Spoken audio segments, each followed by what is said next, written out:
Hi, it's great to have your company. You're listening to Life and Faith from the Centre for Public Christianity. My name's Simon Smart. And I'm Natasha Moore. Now, recently on Life and Faith, we looked at religious freedom around the world and why religious freedom's a good thing, and not just for religious people, but for the flourishing of a whole society. But what about freedom of speech? This is a hot button issue at the moment. It seems to be in the news a lot. We've had the good news of the recent release of Peter Greste, the journalist who was in prison in Egypt. And before that, there was the terrible events at Charlie Hebdo in Paris.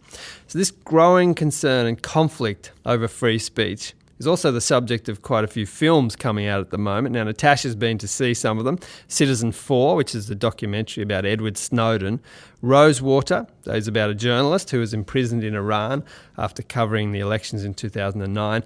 And there's The Interview, which is a comedy about two American journalists who go to North Korea to interview Kim Jong-un and the CIA that asks to assassinate him. Yeah, I've been pretty busy. Yeah, it's tough, Natasha, but someone's got to do it. Let's talk about Citizen4 to begin with. What's this like as a film? It's a documentary, right? Yeah, it's a documentary made by Laura Poitras. So it's her that Edward Snowden contacted back in 2013 about blowing the whistle on the NSA's illegal surveillance activities. And this is Edward Snowden, who's now in hiding, right, in Russia, knowing that if he were to go back to the United States, he'd be in terrible trouble. Yeah, that's right. It's a very well done film. It's tipped to win the Oscar for Best Documentary Feature. It's quite dense and complex. You really have to come with your brain switched on. But I think it's well worth the investment to try and follow it. Laura, at this stage, I can offer nothing more than my word. I am a senior government employee in the intelligence community. I hope you understand that contacting you is extremely high risk. For now, know that every border you cross, every purchase you make, every call you dial, every cell phone tower you pass, friend you keep, site you visit, and subject line you type is in the hands of a system whose reach is unlimited, but whose safeguards are not. In the end, if you publish the source material, I will likely be immediately implicated. I ask only that you ensure this information makes it home to the American public. Thank you, and be careful. Citizen4. What I found fascinating about this film is that even though it's a documentary, it really, in lots of ways, felt like a thriller. It felt like a movie. And it does deliberately draw on those conventions, but it also gives it quite a spooky feel. It all seems so familiar. In a way, I guess this sort of lessens the impact of the revelations that Edward Snowden had to make, because you kind of assume from every movie that you've ever seen that the US government was doing this kind of thing already. And like every 15 minutes or something throughout the movie, I kept thinking, surely somebody's going to be killed. Surely the CIA is about to bump somebody off. That's just what happens next, right? So it is fascinating how the film treads this line the whole time between fact and fiction and these frightening things becoming reality. Yeah, so what do you think the film's trying to get across? It makes a really strong case for why freedom of speech is important. It's really easy for us to take it for granted, I guess. And Snowden speaks quite compellingly about the chilling effect that surveillance has on free discussion and what the internet was like in the days before this was the case. What really struck me as a quote from the film was one interviewee who says that what we used to call liberty, we now call privacy. And in the same breath, we say that privacy is dead. And the whole movie wants to suggest that this loss of privacy is the greatest threat to democracies around the world. Okay, well, and then what about Rosewater? Let's talk about that. Although this is not a documentary, it has a similar feel in that it's based on a true story of the Iranian-Canadian journalist Maziar Bahari, who went to Iran in 2009 to cover the presidential elections for Newsweek magazine. And he was arrested as a spy after the election went badly and was imprisoned for around about 4 months. Welcome to Iran. Are you here for business or pleasure? I'm a journalist. I'm covering the elections for Newsweek magazine. Ahmadinejad is devoted to the supreme leader. Ahmadinejad is what must be. Tensions are rising in Iran. The election has ended in controversy. What are you doing? Fight things back! You're gonna get killed, come on! You have a real weapon and you choose not to use it.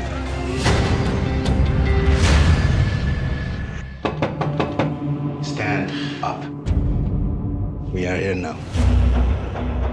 Sir, can you tell me why I'm here? That's what happens to foreign spies caught on Iranian soil. You must not just take his blood. You must take his hope. Your wife will never see you again. Your child will never know you. I expected this to be quite a harrowing film to watch, and it is pretty intense. He was incarcerated for 118 days. He was tortured. He gets asked all these absurd questions that he can't answer. But what was unexpected about it was really how funny it is. I mean, it's written and directed by Jon Stewart, who's the host of The Daily Show.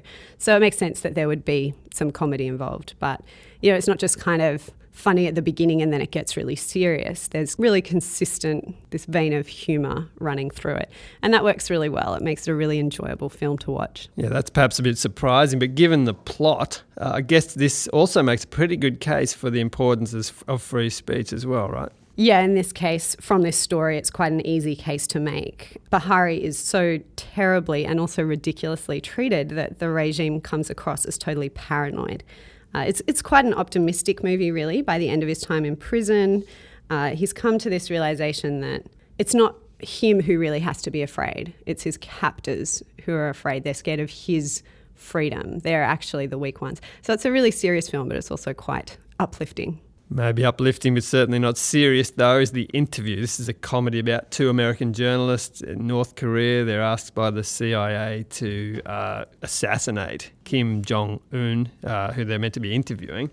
This film, Seth Rogen, looks a bit silly, is it? Well, it's Seth Rogen and James Franco. That probably tells you everything you really need to know about what the film is like. It's not the world's most mature brand of humour. I did find it very funny. There's a lot of clever stuff in there as well as the usual poo jokes and that kind of thing. And they did do a lot of background research for the film on North Korea. So even though they take a lot of poetic license, the core of what it says about North Korea and about Kim Jong-un is apparently pretty accurate. 3 weeks from tonight, I will be traveling to Pyongyang, North Korea, to interview President Kim Jong-un.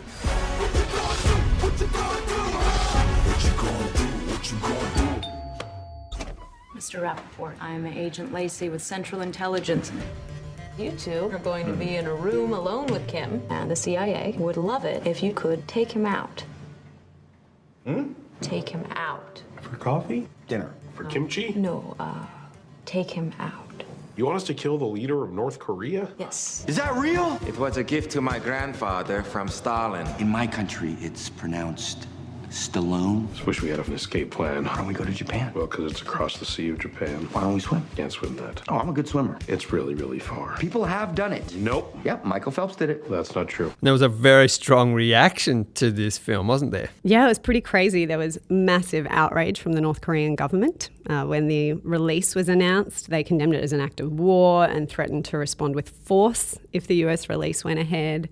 There was a cyber attack on Sony in December, which was very possibly by the North Koreans. And the release was then cancelled in lots of places. So the movie itself obviously isn't entirely serious, but because it is satirising one of the world's most extreme and unpredictable leaders and regimes, it's become itself a part of this debate between freedom of speech and other considerations that might limit that, like public safety. It's a very strong reaction to a film, and yeah, it does bring up that issue of free speech. Now, you've been to see these in quick succession, a bit of a crash course on the issue of the freedom of speech. Yeah, it's not something that I've given a lot of thought to before. Each of these films presents a pretty extreme picture of what happens when people's right to speak freely is restricted, and how important it is not to take that for granted.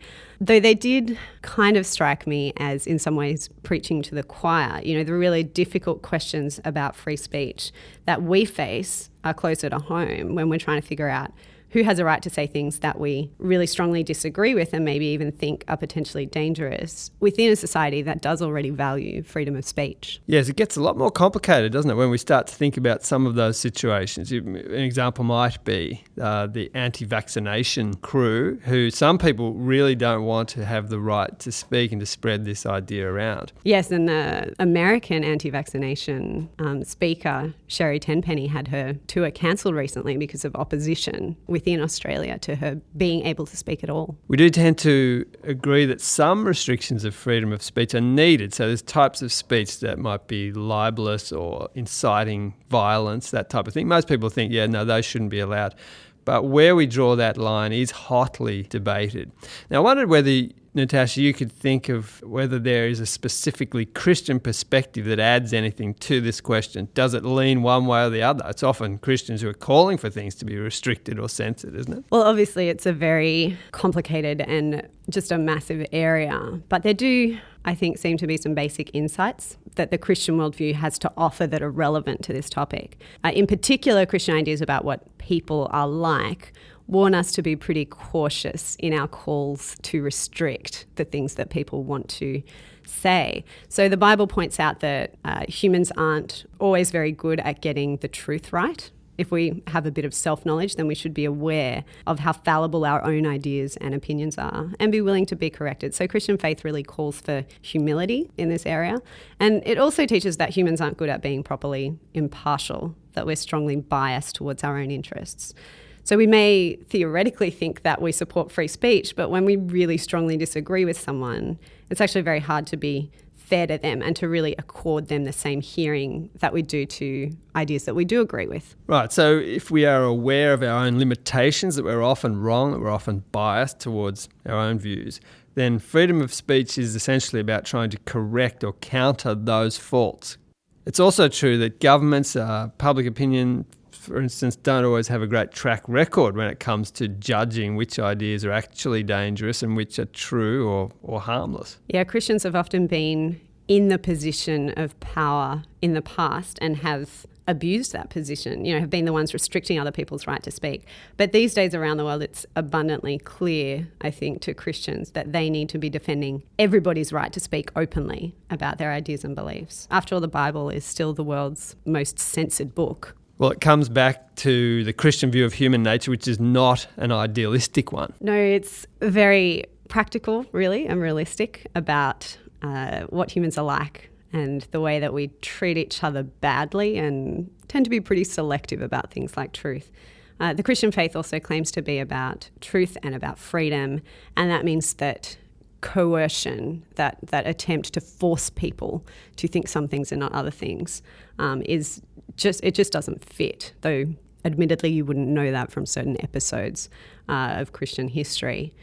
So at the end of the day, Christians, if they're going to be faithful to their faith, should be interested in justice and humility and looking out for the rights of other people in this area, not just the people that they agree with. Yeah, I just want to push you on that a little bit, because freedom of speech itself as a concept sounds good, but it's true, isn't it, that sometimes people are saying things that you don't just disagree with, but you think are potentially harmful for a lot of people. So surely there are times where we want to restrict that. Well, there are definitely times when we want to restrict that, but I suppose the point is that who makes that call? We have a festival, the Opera House runs a festival of dangerous ideas. So we kind of go, oh, some ideas are good dangerous and some ideas are just harmful. Well, there was one good example of that where a topic was proposed that was thought to be way too far beyond what could be acceptable in a kind of civil society. And so people were saying, we've got to stop this. And even in the Festival of Dangerous Ideas, that was thought to be too dangerous. Yes, so I suppose the problem is that if you look back over society's track record, we've often condemned and repressed ideas that were called dangerous that we now consider to be useful and helpful. And so because humans are bad at gauging that, about which ideas are true, which ideas are harmful or harmless, we need a strong principle of freedom of speech. We need to err on that side of things because we can't really trust ourselves to just, let the good ideas be spoken and to restrict the ones that are not good. And there is also, of course, the danger that you've alluded to, which is that it ends up being, if you don't have this great sort of foundation of free speech, it ends up being just the most powerful who decide who gets to say what. Yeah, that's right. It's a bit like the principle of democracy that we go, look, there are lots of flaws with it, but without that strong basis, what naturally happens is that the human tendency is to oppress others and to make things worse. Okay, well, thanks, Natasha. This is an important issue for everyone and an increasingly controversial one. So those three films again are Citizen 4, Rosewater and The Interview. It's great to have your company on Life and Faith. We'll see you next time.